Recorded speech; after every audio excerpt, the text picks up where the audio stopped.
sich ein. Alles dunkel, alle.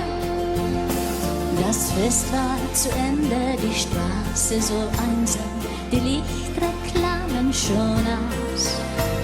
Es war viel zu spät schon für Bahn oder Taxi, drum ging ich zu Fuß nach Haus.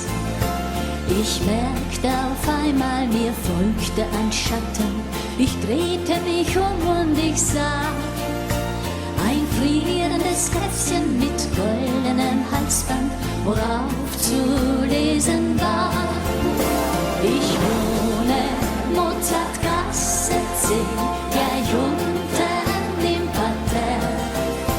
Da gibt es 2 Zimmer, ein altes Klavier und jemand, zu dem ich gehöre. Ich weiß genau, es sorgt sich sehr, das wirst du doch verstehen. Drum bitte ich dich, bring mich zu ihm zurück in die Mozartgasse 10. Drum bitte ich dich, bring mich zu ihm zurück in die Mozartgasse 10.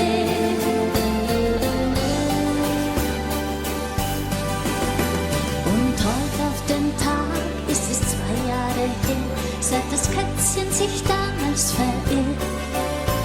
Es spielt auf dem Teppich und ich denk daran, dass es uns 2 zusammengeführt.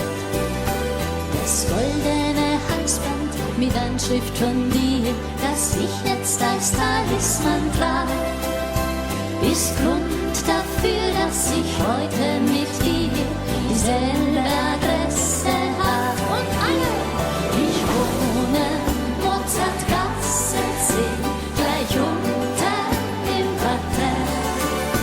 Da gibt es 2 Zimmer, ein altes Klavier und jemand, zu dem ich gehöre. Ich weiß genau, ich lieb ihn sehr, das will